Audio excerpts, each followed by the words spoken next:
So now NetWeb Technologies India Limited versus E2E Networks Limited. Hi, this is Dev and watch it traders diary. IT hardware company के नाम आपके सामने, कौन ज़्यादा बेहतर कौन ज़्यादा पीछे चल रहा है ये थोड़ा समझते हैं। बट फ्यूचर में एक्चुअल में, क्योंकि एज अ इन्वेस्टर मेरे पास उतना ही अमाउंट है, किस में निवेश करूं, इसीलिए कंपैरिजन करना काफ़ी ज़रूरी है। मैं आपको बता दूं, ये नेक्स्ट जनरेशन कंपनी है इंडिया की।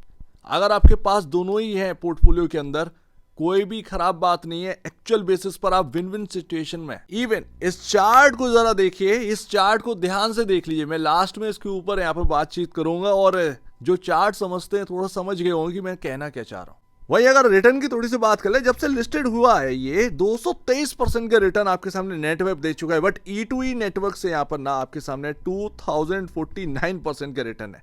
अगर आप देखोगे तो 20 गुना यहाँ पर ना हो चुका है और नेटवर्क टेक्नोलॉजीज यहाँ पर 2 गुने से ज्यादा यहाँ पर हो चुका है। थोड़ा सा वर्क समझते हैं, वर्क समझना जरूरी है। बहुत सारे लोग सोच रहे होंगे कि नेटवर्क और E2E नेटवर्क दोनों सेम है। नहीं, दोनों अलग अलग है। अगर आप देखें यहाँ पर ना बिल्कुल डिफरेंट वर्क है।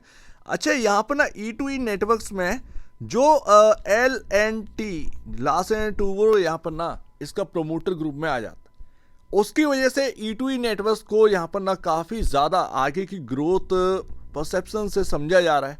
क्योंकि लास्ट एंड टूवो ने जहाँ पर भी हाथ रखा वो सब चला ही है और वो बड़ी कंपनी बनी है। तो E2E नेटवर्क्स में ना जो डिमांड है आज की डेट में, बिकॉज ऑफ लास्ट एंड टूवो, तो उसकी वजह से ना लग रहा है कि ये कंपनी का जो हाथ है इस कंपनी के ऊपर, इसको ये आगे बनाकर ही छोड़ेंगे। तो ये एक सबसे बड़ी बात आ जाती है। नेटवेब क्या है, एज ए इंडिपेंडेंट यहाँ पर ना वर्क किया। अच्छा, एनवीडिया के साथ जो कोलैब किया एंड ट्राइजन जो इनका यहाँ पर ना हार्डवेयर है, सर्वर है, उसको और यूनिक बनाया एनवीडिया की हेल्प से भी। तो वो काफ़ी एडवांस जैसे ही आया तो वो 900 रुपये के भाव से ये चला था। तब मैंने आपके सामने बात करी, धीरे धीरे इसके ऊपर बाई करते रहिए। तब कोई बात नहीं करता था उस वक्त नेटवेब के ऊपर, लेकिन अपन जो है धीरे धीरे तो बाई कर ही नहीं पाए, वो एकदम से रॉकेट हो गया थोड़े दिनों बाद। खैर, हाई परफॉर्मेंस कंप्यूटिंग सॉल्यूशंस यहाँ पर ना ये देते हैं। Private cloud, AI system, hardware infrastructure, data centre, server manufacture यहाँ पर करते हैं। यहाँ पर अगर आप देखें टोटली जो है हार्डवेयर का काम है। ठीक है, सर्वर्स बनाना, सर्वर्स को देना, ये इनका मोरली फर्स्ट प्रेफरेंस है वर्क का।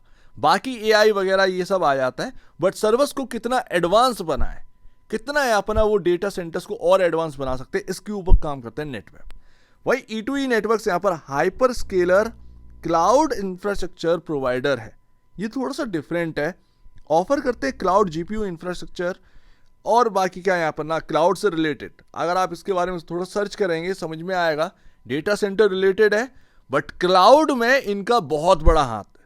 क्लाउड के अंदर ये कंपनी रेंट पे भी देती है सर्वर से, ये ध्यान रखिएगा। E2E नेटवर्क्स यहाँ पर रेंटल भी काम करती है, सर्वर्स आपको रेंट पर देती है।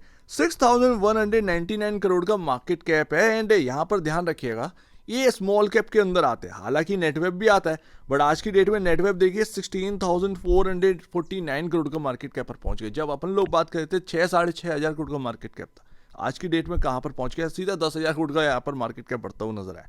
अभी अगर आप देखोगे यहाँ पर तो E2E नेटवर्क काफी पीछे चल रहा है।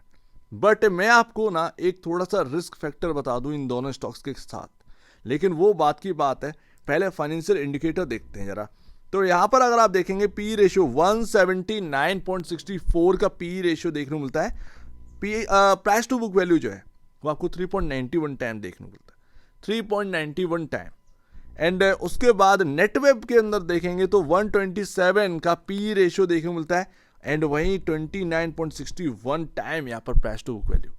एंड यही एक रिस्क फैक्टर्स है। अगर आप देखें डिमांड जो इन स्टॉक्स के अंदर आई है वो इतना बड़ा आई है, पैसा बहुत लग चुका है इन्वेस्टर्स का एंड ये स्टॉक्स चले हैं पैसे की दम पर।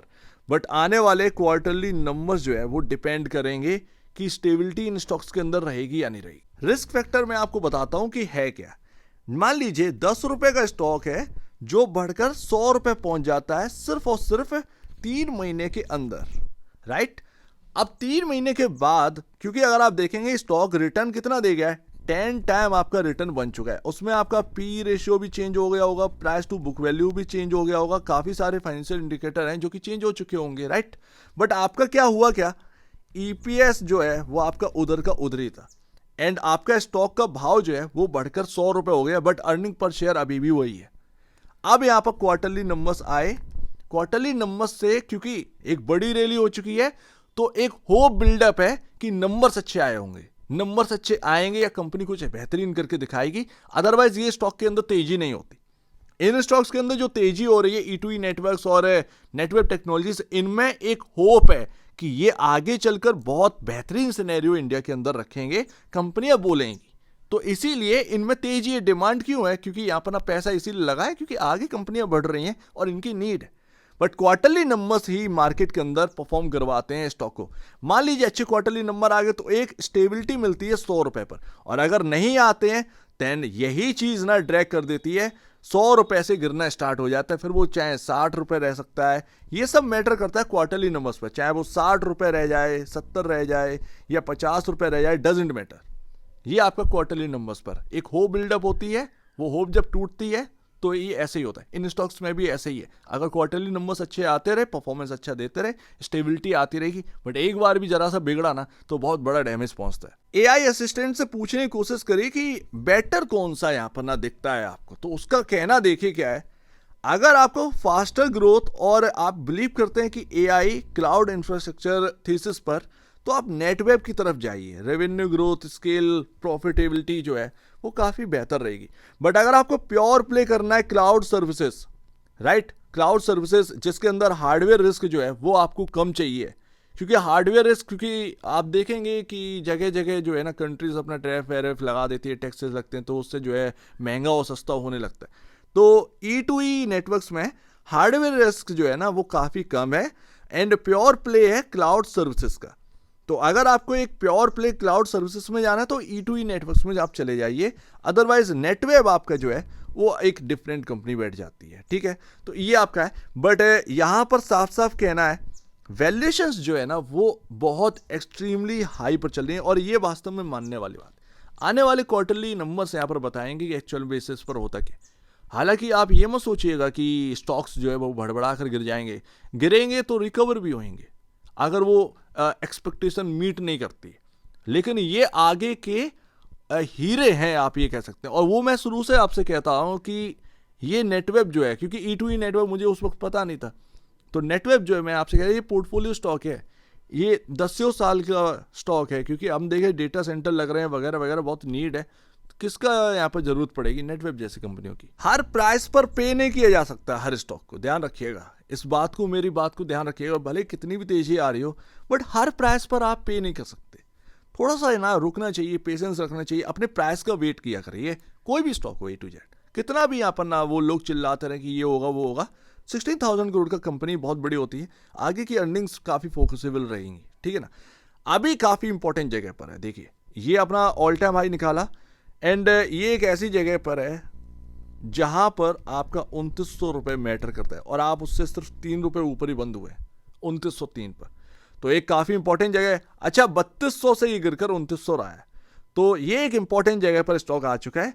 अब आगे चलकर ध्यान रखिएगा, हम इस चार्ट से ये हम नहीं कहेंगे कि ये हो जाएगा वो हो जाएगा, 10,000 20,000 का हो जाएगा, वो 10,000 20,000 भी होगा एक टाइम पर, बट उसके अंदर फोकस क्या करेगा? Earnings, quarterly numbers, quarterly numbers. तो अगर आपके पास बहुत ही लो प्राइस पर रखा है ये स्टॉक, तो मेरे ख्याल से देखिए मार्केट की कंडीशन को साइड करिए। वो ऐसे स्टॉक्स के अंदर जब बड़ा बड़ा डिप आता है ना, ये स्टॉक्स ही बाई करने लायक होते हैं, बाई बनता है ऐसे स्टॉक्स में जब बड़ा बड़ा डिप आता, और ये बहुत बड़ा डिप आया था। तो लो प्राइसेस के जिसके पास भी हैं समेटे रखे रहो, सिंपल सी बात है, किसी का नहीं सुनना है, सुनो सबकी, बट एक ही चीज याद रखनी है, नेक्स्ट जेन कंपनी है, मैं आसानी से इसका हाथ नहीं छोड़ूंगा। और अगर कोई बड़ा बड़ा डिप मिलता है तो बड़ी बड़ी SIPs ऐसे स्टॉक्स में रहने चाहिए, ये बात यहां पर क्लियरली समझ में आनी चाहिए सभी को। एंड लास्ट, हाँ जी, तो मैंने आपसे कहा था लास्ट में चार्ट के ऊपर डिस्कस करेंगे, ठीक है। अगर आप समझ गए होंगे मैं उस वक्त क्या बोलने की कोशिश करता है, ये 2025 का पैटर्न देखिए जरा आप इसका, E2E नेटवर्क्स का, इस पैटर्न का, ये पैटर्न जो है इसका मिड पॉइंट क्या है? इंपॉर्टेंट रहता है ना हमेशा, जब भी मिड पॉइंट को क्रॉस करने की कोशिश करता है तो बेहतरीन पैटर्न बनता है। पैटर्न सक्सेसफुली थोड़ा सा बनने की कोशिश करता है, थोड़ा सा बनने की कोशिश करता है, अदरवाइज गिरता भी तो मिड पॉइंट से बहुत खतरनाक टाइप का गिरता है। तो ध्यान रखिएगा, यहाँ पर ना इसका जो पैटर्न है, इसका जो मिड पॉइंट है बॉस, वो 3,000 रुपये है, 3000। आप उससे 84 रुपये ऊपर बंद है। तो आप समझ रहे हैं ना, ये आपका पैटर्न जो है वो पूरे साल जो बना है उसको क्रॉस करने की तैयारी है। अगर ये 3,000 के ऊपर सस्टेनेबिलिटी रह गई ना इसके अंदर, तो काफ़ी कुछ यहाँ पर ना ये स्टॉक दे सकता है। बट ध्यान रखिएगा, ओवर प्राइस जो है वो पे करने की कोशिश मत करिए। स्टॉक का प्राइस टू बुक वैल्यू काफ़ी अच्छा है, वैल्यूएबल है। E2E नेटवर्क आने वाले क्वार्टरली नंबर्स अगर अच्छे आए तो पी रेशियो भी यहाँ पर आपका कम, ये एक ना कंफर्ट आता है वो देखने को मिला। 184 पे चल रहा है। अगर आप मान लीजिए क्वार्टरली नंबर अच्छे आए तो वो क्वार्टरली नंबर्स की वजह से हो सकता है कि 150 140 का पी रेशियो आपका रह जाए। तो ये भी इसीलिए तो मैं कह रहा हूँ कि मार्केट जो है ना वो होप बिल्डअप कर रखे है इन सभी स्टॉक्स में कि आगे इनका अर्निंग्स जो है इनको सपोर्ट करे। बट अगर अर्निंग सपोर्ट नहीं करता है तो वही चीज़ ना गिरावट के तौर पर देखी जाती है, फिर स्टॉक्स के अंदर गिरावट आ जाती है। तो अभी जो है ना आप ध्यान रखिएगा, अगर आप इनको ट्रैक कर रहे हैं ध्यान से ट्रैक करिए। E2E नेटवर्क अभी कमाने की बहुत जगह है इधर। नेटवर्क टेक्नोलॉजीज बढ़ गया है, मार्केट कैप 16,000 पहुंच गया। अब वही चीज मैं आपको बता रहा हूँ कि E2E नेटवर्क अगर मान लीजिए यहाँ से 10,000 करोड़ का मार्केट कैप बढ़े तो रिटर्न कितना दे जाए, तो ये वाली बात आ जाती है। अभी E2E नेटवर्क काफी पीछे चल रहा है। दोनों ही कंपनियां आगे नेक्स्ट जेन वाली हैं, तो अगर दोनों में से कोई भी आपके पास रखी हुई है प्लस पॉइंट है, दोनों रखी हुई है मल्टीप्लाई कर दीजिए 2 का प्लस पॉइंट में। तो ये एक सिचुएशन है। कभी कभार क्या होता है ऐसी सिचुएशन में जब दोनों ही कंपनियां बेहतर रहती हैं और चुनाव नहीं हो पाता, तो क्या करते हैं मोस्टली लोग जो है अपना दोनों कंपनी शामिल कर लेते हैं।